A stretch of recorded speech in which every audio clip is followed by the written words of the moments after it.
This is the second of two videos that cover the topic of the probability of unions, intersections, and complements for finite math.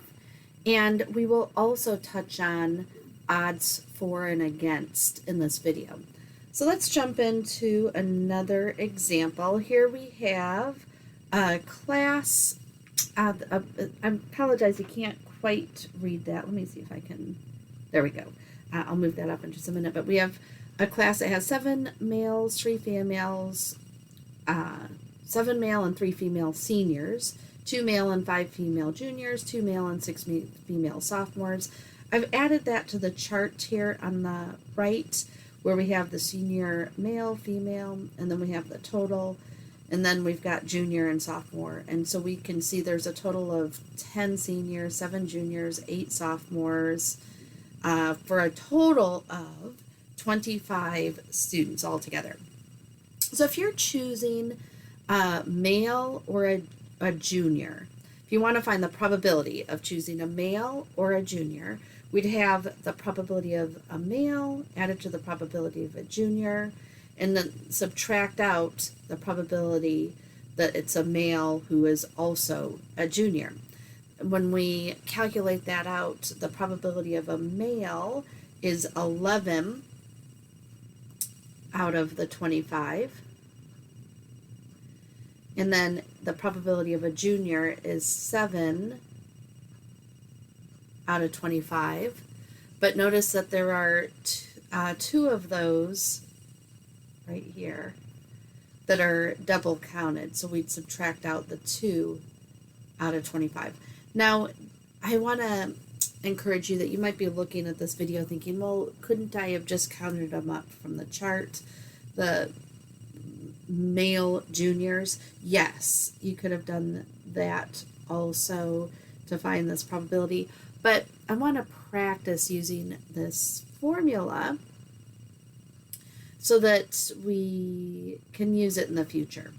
So you could make a list of all 25 students and call them a male senior, like 7 male seniors, and so on. And you'd get the same result that there are 16 altogether. But again, I want to practice using this formula to demonstrate this so that when we get to an example where it's not countable, that you'd still be able to get the result. So how about a female sophomore?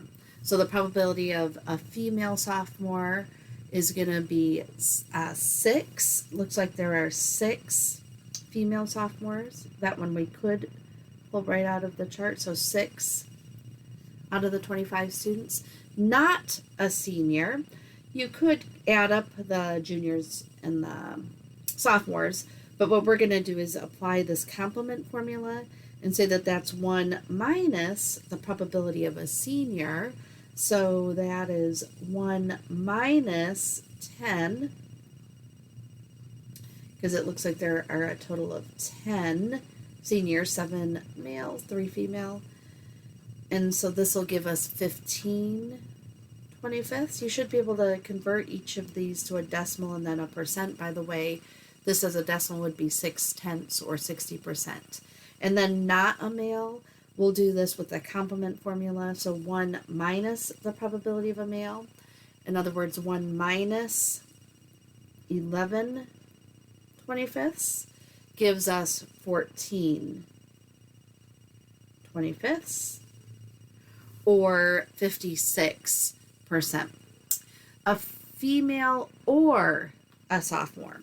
So the probability of selecting a female is 14 out of the 25. The probability of a sophomore is 8 out of 25. And then we're going to subtract out the female sophomores. So the female sophomores, that was 6 out of 25.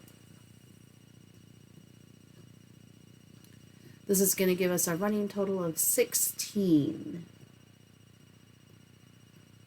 out of 25. and you should be able to convert that to a percent also. It would come to 64%. A senior or a female. So the probability of selecting a senior is 10 out of 25. Probability of selecting a female is 14 out of 25. Now we don't want to double count the seniors who are female. There were 3 of those students. So we've got to subtract out those that were double counted, so that they're only counted once, and that's going to give us 21 out of 25, or 84%. Let's look at another example, and this switches gears a little bit because we're going to be looking at some probability of, let me see here, probability of winning and losing, and then look at this with odds. So if we have the scenario that a candidate has a prediction of having a 75% chance of winning, so we know that there must be a 25% chance of losing, because when we add these, it has to come to 100%, right? The sample space always adds up to a 100% or a 1. So we could use the 75 to get the 25. But the probability of losing is 100% minus 75% or 25%. Let's look at this and apply it to odds. The odds in favor of winning. So what are the odds that he will win? That's the odds in favor of winning.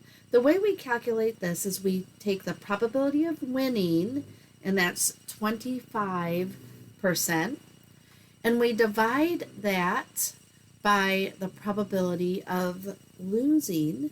So the winning, 75%, losing 25%, and we're going to write it as a ratio, so don't just write it as a 3.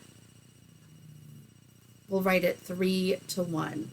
So the odds in favor of winning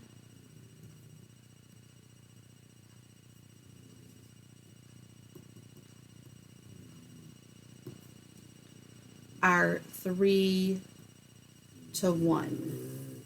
3 chances to win, 1 chance to lose. That's one way we could think of this. And the odds in favor of losing, I know that doesn't sound favorable, but the way we think of this is the odds in favor of whatever it is. In this case, it's losing. It's the probability of losing divided by the probability of winning. So we get the reciprocal, or 1 to 3. The odds in favor of losing are 1 to 3. We could also say that the odds in favor of winning are 3 to 1, or the odds against winning are 1 to 3. Same thing as the odds of losing, right? But whatever the favorable, and favorable mathematically means what the statement is giving us. So the odds that he will win, or odds that he will lose, that's what's favorable for each example. And that's the part that goes in the numerator, and then the denominator is the complement. I hope that this example of odds helps you get a start on calculating some odds. As you work through these examples and others in the textbook, please don't hesitate to reach out to me if you have a question or something that I could help you with further.